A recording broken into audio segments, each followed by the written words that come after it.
The perfect timing to make an announcement such as this regarding gold is right now.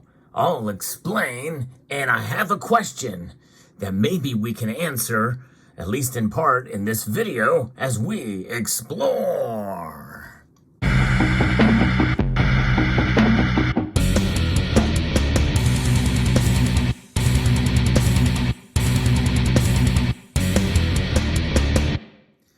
The price of gold right now is flirting with all-time highs. In fact, it's really just hanging above that all-time high record right now, pretty much in all categories, except for in terms of adjusted for inflation. Those are real dollars. Nonetheless, dollars is what it's all about, because the cost to mine gold is quite expensive, but obviously mines are probably making some pretty good profits for any gold they're extracting right now. But inflation is a real thing, and it's affecting all of us. So we want to try to find more efficient ways in order to process things, in order to do things. And that's typically what happens during periods of high prices, sustained high prices, such as inflation. More efficient ways are being found. And that's exactly what this video is about. Users FIL sent me this article here from Tom's Hardware. And I used to frequent this website a long time ago when I was much more into computer hardware. But now there is an announcement regarding recycling of gold. And it could revolutionize the industry to help extract and recover gold. And there are some people in this community that actually do recover gold from chips, from motherboards and the like. In fact, we know Tony does, and we know there's a channel called Street Tips that does as well. Well, hopefully those two individuals at least will pay attention to this video and this announcement, because scientists are using whey proteins. Yes, whey protein. For those of you who lift weights and want to get your protein, you probably have seen those whey protein powders out there. But they're going to use sponges made of whey protein to extract gold from computer parts, like motherboards and chips and the like. And that process is 50 times less expensive than the cost of gold and eco-friendly. And a byproduct of dairy is what whey protein is, and has been found to be exceptionally good at extracting precious metals from electronic circuit boards. And that leads me to my question. What about silver? Well, let's first get into here and see what the article says about gold. Recycling previous from metals from electronic waste is very expensive, and at a large scale requires often exorbitant amounts of powder or power and very expensive machines to recycle efficiently. However, scientists have discovered a food byproduct, whey protein, capable of recovering gold from electronic waste, making the recycling process substantially more efficient than it once was. With this byproduct, the energy cost of the entire recycling process can be 50 times lower than the value of the gold extracted from electronic components. The team found that they could extract around 450 milligrams of gold from 20 motherboards using this method. So 420 milligrams of, I guess, is really not that much in terms of the grand scale of, what an ounce is, but still you do that in mass, and it can be a very lucrative operation. No question about that. And the magical organic material comes in the form of whey proteins, a byproduct of dairy.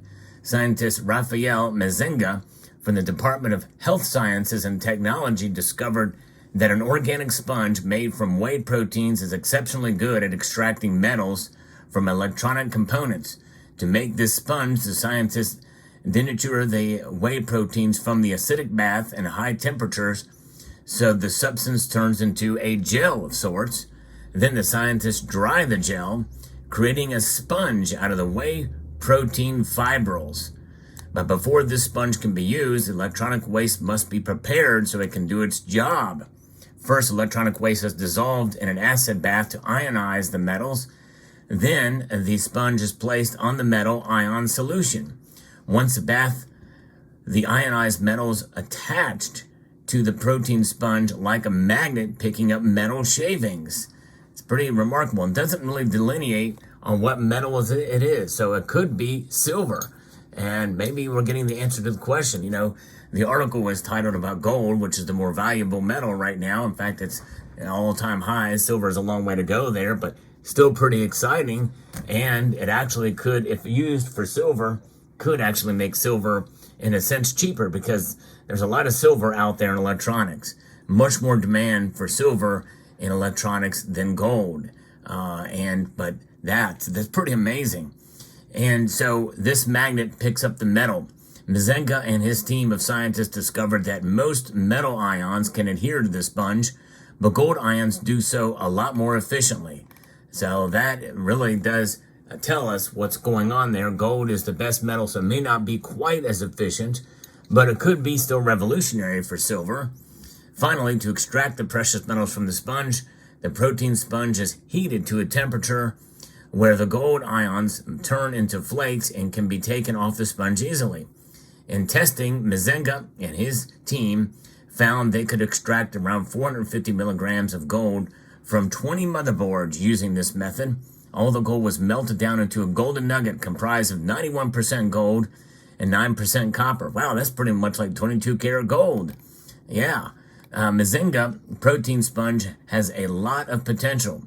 As previously we discussed, the scientists' calculations reveal that the procurement cost of the source materials and the energy cost of the entire extraction processes are 50 times lower than the value of the gold that can be recovered. I like to see that number compared to what the cost of it would be on the old method.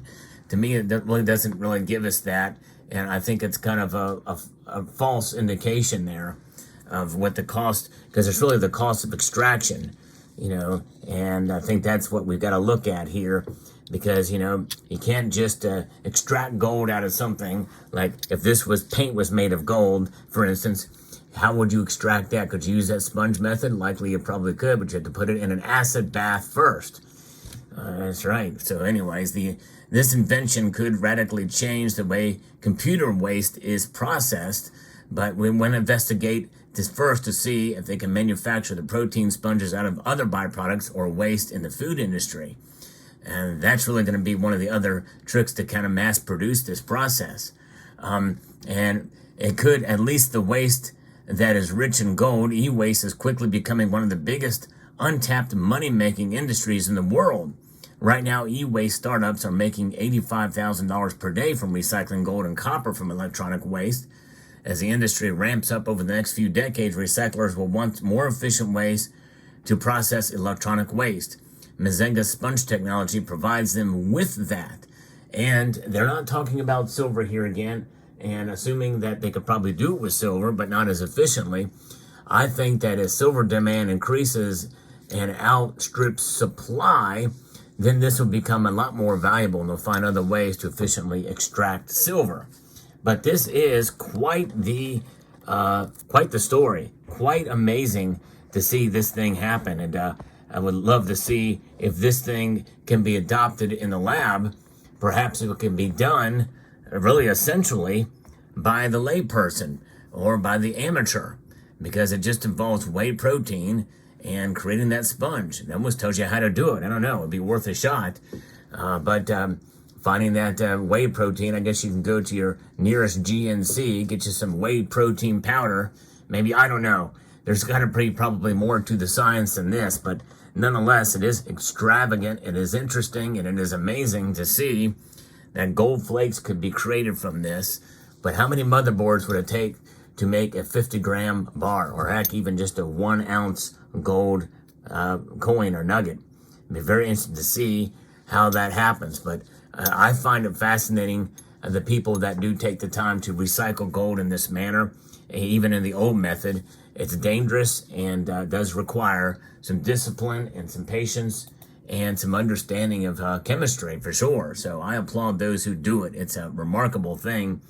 And so let me know what your thoughts are. I found this story quite fascinating, and I want to thank Zephiel for sending it to me, and thanks to everybody who sends me links to stories. I may not get to them all, but I try to get to as many as possible.